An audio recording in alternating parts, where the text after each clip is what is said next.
जय महाकाल, जय भवानी। आप सभी लोग कैसे हैं? मैं आशा करती हूँ कि माँ भगवती काली की कृपा से और बाबा भोलेनाथ की कृपा से आप सभी लोग स्वस्थ होंगे और खुश होंगे। तो आज का विषय यह है कि जब दैवीय शक्तियाँ आपसे खुश होती हैं तो यह सब होने लगता है। वह कौन से ऐसे संकेत हैं जो हमें मिलते हैं जिससे हम यह पता चल सकता है कि जो हमारे इष्ट हैं या जो देवी देवता हैं या देवी शक्तियां हैं वह आपसे प्रसन्न हैं। जब देवी देवता आपसे बहुत ज़्यादा प्रसन्न होते हैं, आपके इष्ट प्रसन्न होते हैं, माता काली आपसे प्रसन्न होती हैं या जिनके भी आप आराधना कर रहे हैं, या जैसे कि भगवान शिव हो गए, हनुमान जी हो गए, मतलब कोई भी शक्ति होगी जिसकी आप आराधना कर रहे हैं, कुल के देवी देवता हो गए, ग्रामीण देवी देवता हो गए, तो ऐसे बहुत सारे संकेत आपको अपने आसपास देखने को मिलते हैं। आप जब अपने इष्ट को माता पिता की तरह समझते हैं, उनकी सेवा करते हैं, जैसे आप माँ काली की सेवा करते हैं या आप माँ दुर्गे की कर रहे हैं या आप माँ लक्ष्मी की कर रहे हैं, माँ संतोषी की कर रहे हैं, मतलब कोई भी देवी देवता हैं, उन्हें समय पर आप भोग देते हैं, स्नान कराते हैं, उनके मंत्रों का जाप करते हैं, उनका पूरा ध्यान रखते हैं, एक माता पिता की तरह नियम से रहते हो, तो शक्तियाँ अपनी प्रसन्नता आपको अलग अलग माध्यम से बताने लगती है, दिखाने लगती है, जो आपको प्रत्यक्ष और अप्रत्यक्ष दोनों रूप से पता चलने लगती हैं। जब देवी देवता आपसे प्रसन्न होते हैं तो आपके जो भी अटके कार्य होते हैं वह स्वतः ही बनने लगते हैं।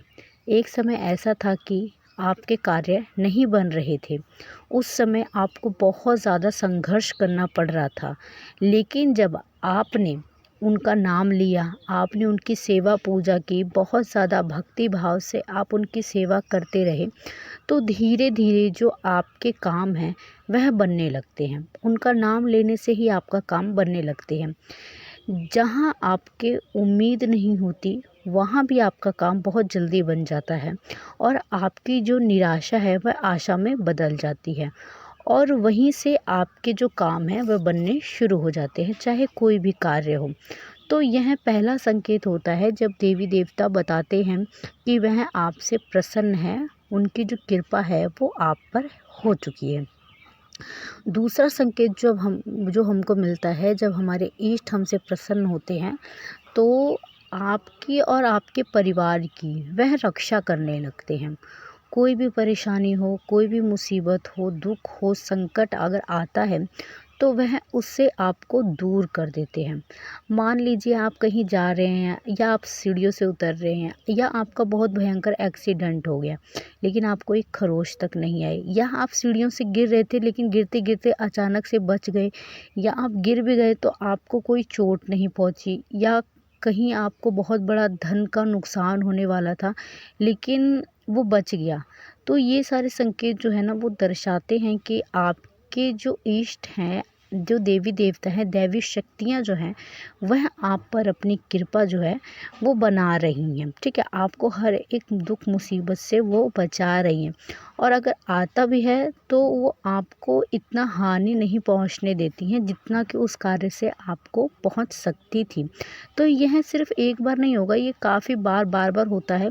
तो समझ जाना कि आपकी जो दैवी शक्तियाँ हैं वो आपको प्रोटेक्ट कर रही हैं, आपकी रक्षा कर रही हैं, वह आपसे बहुत ज़्यादा प्रसन्न हैं। अगला जो तीसरा संकेत होता है वो होता है कि कई बार देवी शक्तियाँ आपको स्वप्न में आपको संकेत देने लगती हैं, आपको बताने लगती हैं कि वह आपसे कितना प्रसन्न है। स्वप्न में जो संकेत आते हैं वो कुछ इस तरीके से होते हैं, जैसे स्वप्न में आपको कन्या दिखाई दे रही हैं, महिलाएं दिखाई दे रही हैं, ब्राह्मण साधु संत आपको दिखाई दे रहे हैं, वो आपको आशीर्वाद दे रही है या फल दे रहे हैं, नारियल दे रहे हैं, या आप उनकी जोत जला रहे हैं, या आप कीर्तन सत्संग में उनके मंदिर में बैठे हैं, या आप मंदिर के दरवाजे पे खड़े हैं, उनको निहार रहे हैं। तो इस तरीके से जो शुभ संकेत होते हैं वो स्वप्न के माध्यम से आपको मिलने शुरू हो जाते हैं। ठीक है, तो भी यही संकेत यही दर्शाता है कि जो दैवीय शक्तियाँ हैं वो आपसे खुश हैं, तो ही आपके साथ ये सारी चीज़ें होंगी। अगर वो आपसे खुश नहीं होंगी तो आपके साथ ये सारी चीज़ें नहीं होंगी। और जब भी दैवी शक्तियाँ आपको सपने के माध्यम से संकेत देती हैं या दर्शन देती हैं, तो उनको कभी भी प्रकाशित नहीं करना चाहिए किसी अन्य के साथ, ठीक है। उसको हमेशा गुप्त और गोपनीय ही रखना चाहिए। इससे जो है उनकी जो कृपा है वो आप पर और ज़्यादा बढ़ती है। अगर आप इस चीज़ को प्रकाशित कर देते हैं लोगों के सामने, तो जो उनकी कृपा है वो वहीं पर रुक जाती है। इसलिए इस सावधानी को अवश्य बरतें, ऐसी गलती कभी भूल के भी ना करें। चौथा संकेत जो हमको मिलता है, जब हमारे इष्ट, हमारे भगवान हमसे प्रसन्न होते हैं, हमसे खुश होते हैं, तो घर में बरक़्क़त होने लगती है, ठीक है। लड़ाई झगड़े बहुत ज़्यादा कम हो जाते हैं या बंद हो जाते हैं। आपके घर में अन्न और धन की कमी नहीं रहती है। सुख शांति समृद्धि का वास होने लगता है। हर प्रकार की चिंता भय से आपको मुक्ति मिलने लगती है। देखिए आजकल हर एक की समस्या होती है, किसी के घर में बरकत नहीं होती है, किसी के घर में लड़ाई झगड़े होते हैं, सुख शांति नहीं होती, क्योंकि जिस घर में सुख शांति है ना, वही घर आज के समय में एक स्वर्ग के समान है। और ऐसा बहुत कम घरों में देखने को मिला है कि उनके घर में सुख शांति हो, समृद्धि हो, आपस में परिवारजनों में सदस्यों में प्रेम हो। ऐसा घर बहुत ही कम होता है। और जिस घर में ऐसा है तो समझ लीजिए कि उस घर में साक्षात दैवी शक्तियों का वास है, उनकी कृपा है। तो अगर आपके साथ ऐसा हो रहा है कि आपके घर में लड़ाई झगड़े नहीं होते हैं, अन्न धन की कमी नहीं है, आपके घर में बरक़्क़त है, मांगलिक कार्य आपके निर्विघ्न पूर्ण हो जाते हैं, कोई रुकावटें नहीं आती हैं, तो ये एक बहुत बड़ा संकेत है कि आपके जो भी इष्ट हैं, चाहे वो माता काली हो, चाहे वो भगवान शिव हो, हनुमान जी हो, या जिनके भी आप सेवा कर रहे हैं, तो वो आपसे बहुत ज़्यादा प्रसन्न है। इसीलिए ये जो संकेत है वो आपको मिल रहे हैं, और संकेतों के माध्यम से वह आपको यह बताना चाह रहे हैं कि वो आपसे प्रसन्न हैं।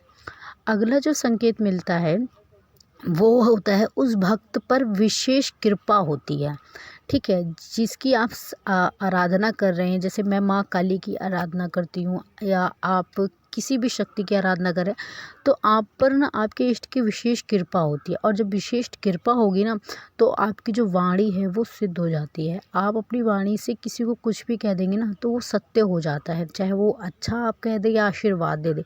तो ऐसे लोगों को किसी के प्रति बुरा कहने से बचना चाहिए, ठीक है। अपनी एनर्जी को सेव करके रखना चाहिए।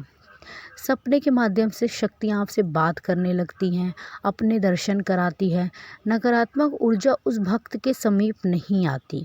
ऐसे लोगों पर जादू, टोना, तंत्र मंत्र, मारण, मोहन, उच्चाटन, इस तरह की कोई भी क्रिया का कोई प्रभाव नहीं होता है, ठीक है। उनकी बुद्धि जो है वो स्थिर होती है। निर्णय लेने में, वो सही निर्णय लेने में सक्षम हो जाते हैं। अपनी बातों को सामने रखने में उनको कोई डर या हिचक नहीं होती है। वो बेधड़क अपनी बातें जो है वो एकदम डंके की चोट पे सामने वाले व्यक्ति के साथ साथ में रख पाते हैं, और उनकी बातों से सामने वाला व्यक्ति प्रभावित भी होता है। जब दैवी शक्तियों की कृपा होगी ना आप पे, तो आपके अंदर यह एक गुण जो है वो ज़रूर आएगा कि आप अपनी बातें जो हैं वो डंके की चोट पे सामने वाले व्यक्ति के सामने रख पाएंगे, और सामने वाला व्यक्ति भी जो है वो आपकी बातों से प्रभावित होगा।